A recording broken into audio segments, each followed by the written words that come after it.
Welcome to Piano Video Lessons. I'm Lisa, and today we're working on Grade 1 Piano Technical Exercises and Etudes. This is Unit 1 of Year 2. In our last lesson, we worked on the broken triads for A minor, E minor, and D minor, and in this lesson we're going to learn our final etude. This one is the study in G major by Wolfahrt, and this one's pretty tricky, so you're going to give yourself lots of time to work on it. Don't be too hard on yourself if it's tricky. You can find this one on page 20 and 21 of your ebook, and if you click the info card, you can come on over to pianovideolessons.com where you can get the ebook and the complete index of all the lessons. So we've saved the most difficult etude for last, and it's got syncopated rhythms. And so what that means is that the rhythms are not always lining up on the beat. And so the hands are going to be playing in between each other. The left hand's going to keep the beat, the right hand's going to play the melody, and we're also going to really have to work on having independence between our hands when we play this one in order to be good at it. So I'm going to go ahead and play it through for you so you can get a sense of it. I want you to listen for the nice steady left hand triads, and I also want you to listen for the right hand being voiced above the left. So here we go.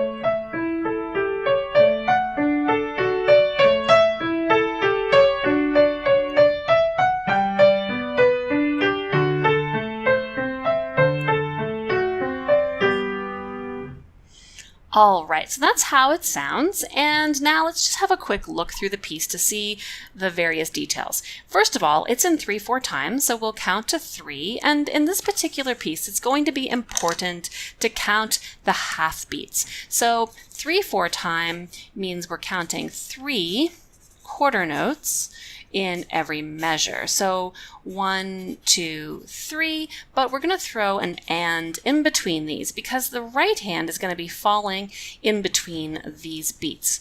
Also, this piece starts on a pickup note, which means that it's going to start on the and of a measure, and then we're going to have the next measure. You see we've got playing on 1 and in the right hand. I'm just showing you the rhythm right up here. There's going to be half a beat followed by a whole beat. So that's going to be and 2 for the whole beat. And then we're going to have and 3 for this whole beat. And then we're going to have one final, I'll put the stem direction the same as it is in the music, one final and. So the 1 and 2 and 3 and is going to be that right hand rhythm. It sounds a little more complicated than it is. Really, it's just that you play both the hands at the same time here, but then your right plays in between the left hand. So together, right, left, right, left, right. And then together, right, left, right, left, right, together, right, left, right, together. But it is important to count because it's not actually easy. It's just maybe less difficult than I have to explain it. So let's go ahead and break this down. We've got the 3/4 time. It says there are 16 measures in this piece, and it says look at the first, second, and fourth phrases in the right hand. So let's go ahead and do that. A phrase is this long line of notes. So you see here, the right hand is this. I'll play the first phrase.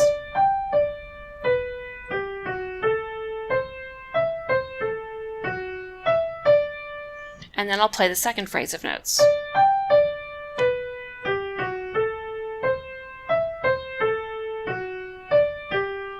You'll notice they were identical except for these last 2 notes. Then we have the third phrase, which I'm going to skip for now, and I'm going to go into this final phrase, which starts with a little bit of an intro. Whoops, here we go. And then we have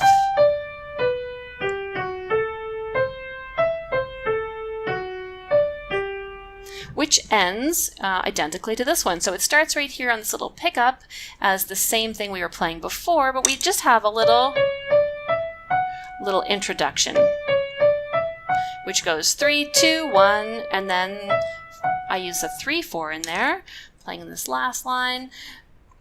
3, 2, 1, 3, 4. And then everything else is identical to the beginning of the piece. Now, let's really carefully have a look at this first phrase with the right hand. The fingering is super important to get accurate and consistent. And honestly, I tried a lot of fingerings with this piece, and this is the best one for ability to play. It's not the best one for ease of learning, but once you get it learned, it works the best. So it goes 3, 5, 3, and then 2. So there's a bit of a reach here. So we're reaching a fourth, and then we're skipping a third between these two fingers.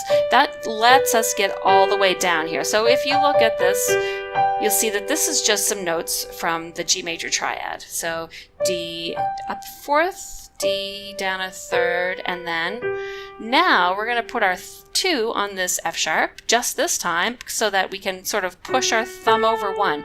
So we played our thumb on G, F sharp, push our thumb over 1. Now we'll just play a nice A minor triad. So first we had a G major triad in the right hand, then we have an A minor triad in the right hand.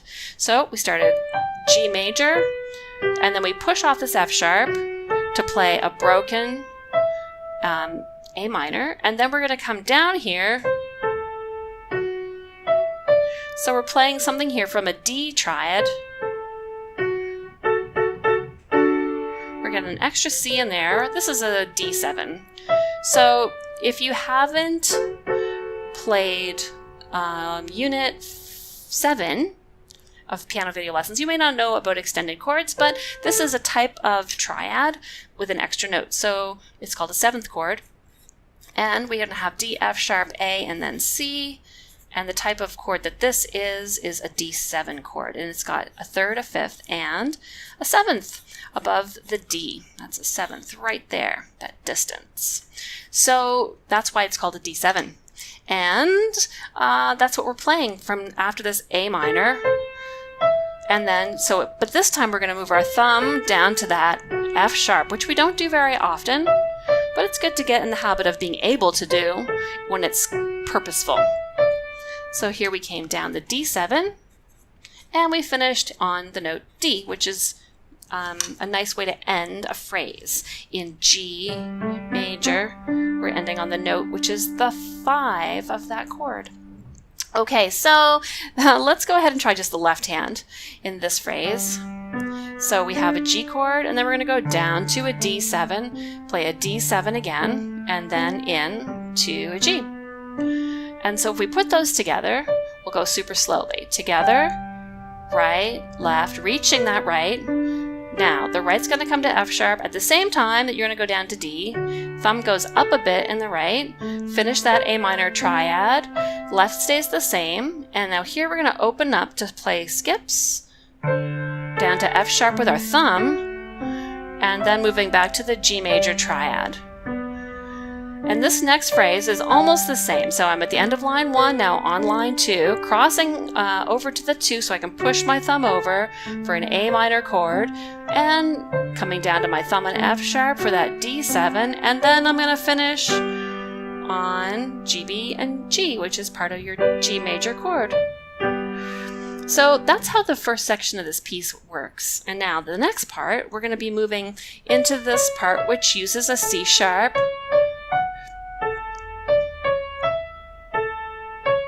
and you know the key of G major doesn't have an F sharp, doesn't have a C sharp, it does have an F sharp, doesn't have a C sharp. So when we add this C sharp into the piece, we're temporarily, and we're adding it many times, we're going to have to play it at least 3 times, 1, 2, 3, 4, 5 times.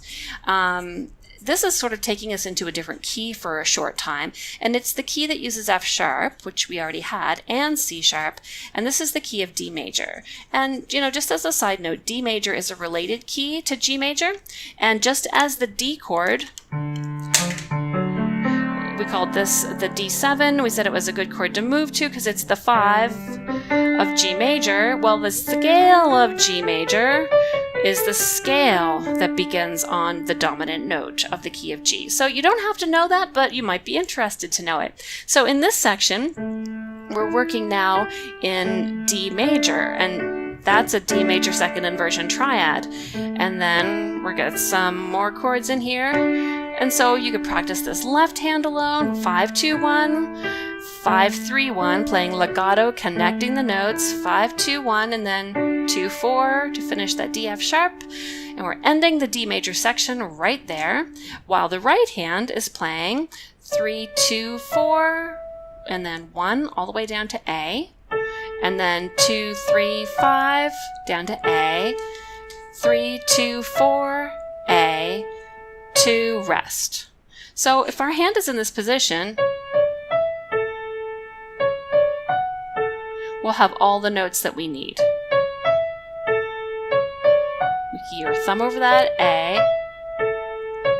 So once you establish your position, the great thing is the right hand doesn't have to move around. The left hand does a bit of moving. So it starts with A on the bottom, and then it keeps A on the bottom, but moves in to D instead of E. And then we're back to that E. And then 2-4. And then we're back to what we started with. So we'll make sure we use a 4 in the left and a 5-3. And then reaching down here. They're both moving at the same time. Hands together.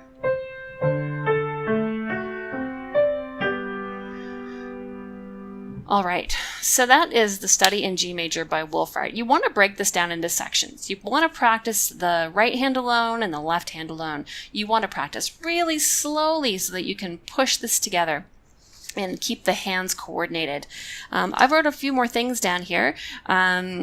It asks if the piece uses slurs or ties or both, so we can have a quick look and see these long lines are all slurs. And we can make a practice plan, which we just discussed. Now, some tips for practicing this. First of all is give yourself lots of time. And I also made a note here that you can begin Unit 2 of Year 2, which is the Baroque unit, or even Unit 3 of Year 2, which is the classical music unit, before you fully accomplish this piece. This is a very challenging piece, and I wouldn't want you to get hung up and hold yourself back just because you haven't finished learning it. You want to work on the right hand fingering consistently because that is the biggest challenge in this piece. You can experiment with different fingering, but it's unlikely that you can come up with better fingering in the long run. I really did try to see if there was anything else that worked, and nothing really did work to stay consistent on the notes. But whatever you decide, you have to use the same fingering every time you play it. Then I asked you here which hand is more difficult for you to play when working hands together. So I'm saying that a good idea with this piece would be to practice the other hand extra. That way it will free up some of your brain space so that you don't have to think about the easy hand, and then you can really focus on the more tricky hand. Again, you can use ghosting to keep your left hand more soft in this piece, and I don't know if you've watched the other videos, but in case you haven't, ghosting simply means that you play through the notes without actually playing them out loud.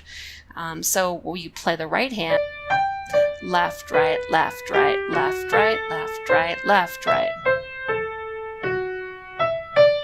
So the left is touching every key that it's supposed to play, it just isn't playing them out loud. So that's a really good way to achieve a balance with your left hand actually playing softer when you do let it play out loud. I said to number the practice sections, and then after you play the section, assign it a value of 1 to 5 for how difficult it is. And then practice the hardest one until it's no longer the hardest, and then work on the next hardest piece. And practice all the sections in that way until you get them all to the easiest level. And then if you're not sure how you're doing, my biggest suggestion is to record yourself playing it. Just use the audio recording on your phone or video record yourself, whatever you prefer to do, and then watch it back. Because when you're busy playing the piece, sometimes it's really hard to listen, to hear what's happening. You're busy thinking about what you're actually playing. But when you listen back, you'll hear the gaps in the beat, or you'll hear that you missed the dynamics, or you'll hear that your left hand is too loud, or you'll hear a wrong note. So you can then circle it on your music and then focus some practice on improving that, and then try again recording yourself to see what you have done. You'll know that you've finished learning this piece when you can play it with all correct notes and rhythm, using consistent and practical fingers with a steady beat counting to 3, lifting at the ends of the slurs and observing the dynamics, and also keeping the left hand softer than the right. So those are all of the complicated things you have to achieve in this study in G major. So thanks for watching. I hope you are able to use most of the lessons from this technical exercises and etudes unit, and these have prepared us now to work on the classical and Baroque units for grade 1. So I hope to see you in my other lessons. Thanks for watching.